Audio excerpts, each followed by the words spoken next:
I said I was going to finish Black House before I started my next book. If you guys watched a video I did last week, I did actually pick this up. And the thing is everyone's wanted me to read this for the longest time. I mean, I bought this back in 2019 because of how many people were carrying on for me to read this series. With this, as I said, I wanted to make sure I take my time with it, so I wanted to get some shorter books out of the way. Not that you call Black House a shorter book, but I usually roll through a Stephen King book pretty quickly, and Boys in the Valley obviously wasn't that long. I'm not sure about the Mercia, guys. We'll get to that here in a minute. But with this, I said I want to make sure I read all the other stuff and then leave this for the rest of the month. That way I can focus just on it. There were so many things about the names and the way that things are written in this that kind of intrigued me. So I was just kind of looking at some of the character names, some of the location names and stuff in the glossary, and it really was just like, wow, this is what? Wow, okay. Curiosity got the best of me. I read the first line of the prologue, and I was like, wow, that is a banging first line. Next thing I know, I was about halfway through the prologue.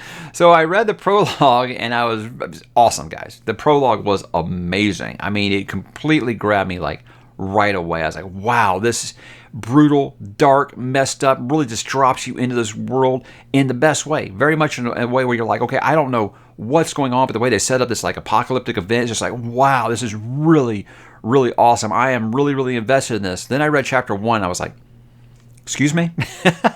So it was one of those things where I never really meant to keep going. So I've read like the prologue in the first 2 chapters, and I want to make sure I continue to focus on Black House. My curiosity just gets the best of me with these things, and I'm thinking it's going to be one of those, because I even texted Philip about this. I was like, bro, please tell me after a while this is going to make sense, because right now it is dropping so much information on you up front.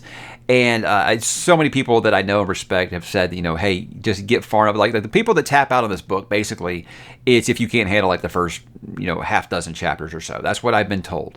And I can see it is a lot of information right now. I found myself referring to the glossary and the index a few times to make sure I'm keeping all these things, because it's dropping so many. You don't know if it's a name. You don't know if it's a location. You don't know if it's a school. You don't know if it's a magic spell, for God's sakes. You have no idea what they're talking about. And Bakker clearly doesn't hold your hand on these things. He's very much saying, I'm going to talk to you as if you know what these things are. And over the course of time, you'll probably, hopefully, learn to understand them. I said that same thing about ℚ𝕤𝕤 with the Warrens, and I'm in book 8. I'm still not sure I understand Warrens. But again, I'm not trying not to make that comparison too much, but I can see that. I can see a lot of Tolkien in here. Some of his, the way that he uses some of his naming mechanisms gives me a lot of Silmarillion vibes in that regard. Not seeing too much Dune yet, which everybody talks about, except it's the fact that he's throwing a bunch of names at you that you don't understand what they mean. That's the only thing I can say at this point. But I'm really not that far into it, guys. Like 80 pages, I think.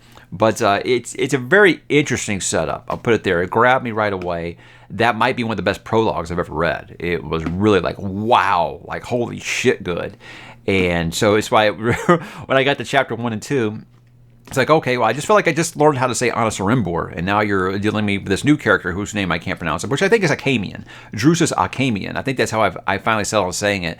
So now that I've actually got that down, they'll probably flip me to another POV character, and I'm going to have to kind of settle into all that. But again, a learning curve with this. I expected that. It's just, you even if you set yourself up to expect that, you're still going to be just like overwhelmed at first, and I got to believe it's going to get there. But again, I'm going to finish Black House first. I might find myself reading a chapter of this once in a while, but I can tell you right now, guys, this is going to take me the whole month. I'm not flying through this book. There's no way, because I'm finding myself doing a reread the first time that I read it, because I will get to the end of a paragraph and I'll just go ahead and be like, wait, what? And I'll go back and read that paragraph again. So and on average, it's taken me like almost an hour to read each chapter so far, because I do kind of go back. I refer to the glossary on a few things. And everybody says this with ℚ𝕤𝕤𝕤, oh, just don't worry about it. It'll make sense in time. I'm not that type of reader. I can't just like not worry about it. I want to make sure if the materials are there for me to research without actually spoiling myself, I want to make sure I use that. And this book does have a really good glossary that settled a few things out for me at first. Like they're making references to all these things. And again, I don't know if these are these schools or if this is a kingdom, if this is a land, if this is a country, what it is. So again, I'm going to take my time on it, but yeah, it's an interesting start, and people already are like, please don't quit. I'm not going to quit. I mean, come on. I'm saying I don't know if it's, going to grab me like it has everyone else, but based off that prologue, yeah, that prologue was amazing. So we'll see how things develop. But yeah, I'll be reading that along slowly. As far as the Mercy of Gods, the earliest I would start that was when I finished Black House. And that is a priority because, like I said, my plan was to read all 3 of those. That way I could spend the rest of the month on The Darkness That Comes Before. It's just, again, like I said, the curiosity got the best of me. And again, that first line was like, wow, that's amazing. And from what I understand, Bakker has a lot of lines quite like that. And I found myself highlighting a few in my Kindle already. But very encouraged, even if it is me being like, holy hell, what am I reading right now? So I will say that, but that's never a bad thing. It's just like, this is a lot of information to try to take in up front. But I'm enjoying it for the most part thus far.